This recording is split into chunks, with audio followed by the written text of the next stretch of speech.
ఎవరు రాశారో కానీ 2 చేతులు ఎత్తి నమస్కరిస్తున్నాను. అది చాలామంది వాట్సాప్లో వచ్చి ఉంటుంది. రాని వాళ్ళకి ఈ సందర్భం చాలా గొప్పది, నిజంగా హృదయాన్ని ద్రవింపజేసేది, సత్యం కూడాను. నాన్న ఎందుకో వెనకబడ్డాడు, అది శీర్షిక. అమ్మ 9 నెలలు మోస్తే నాన్న 25 ఏళ్ళు. 2 సమానమే అయినా నాన్న ఎందుకో వెనకబడ్డాడు. ఇంట్లో జీతం తీసుకోకుండా అమ్మ, తన జీతం అంతా ఇంటికే ఖర్చు పెడుతూ నాన్న, ఇద్దరి శ్రమ సమానమే అయినా అమ్మ కంటే నాన్న ఎందుకో వెనకబడ్డాడు. ఏది కావాలి అంటే అది వడ్డీ పెడుతూ అమ్మ, ఏది కావాలంటే అది కొనిపెడుతూ నాన్న. ఇద్దరి ప్రేమ సమానమే అయినా అమ్మకొచ్చిన పేరు ముందు నాన్న ఎందుకో బాగా వెనకబడ్డాడు.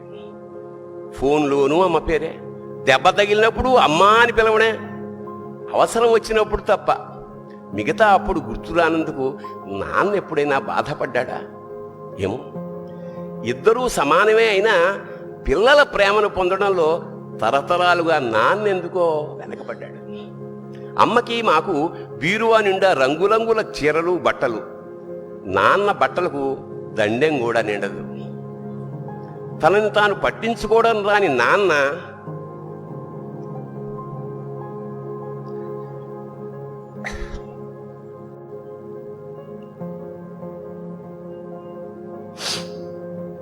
ఎందుకో మాకు కూడా పట్టనంత వెనకపడ్డాడు.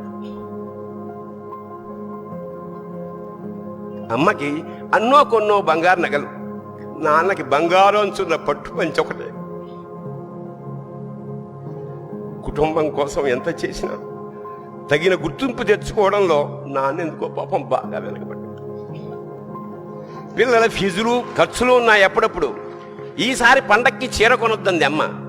ఇష్టమైన కూర అని చెప్పి పిల్లలు మొత్తం తినేస్తే ఆ పూటకి పచ్చడి మెతుకులతోనే ఇష్టంగా తినే నాన్న, ఇద్దరి ప్రేమ ఒకటే అయినా మా అమ్మ కంటే నాన్న చాలా వెనకబడ్డాడు.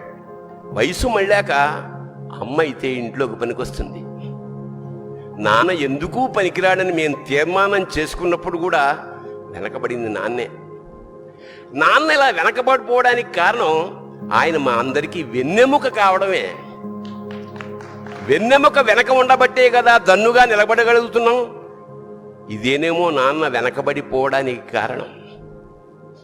శివోహం.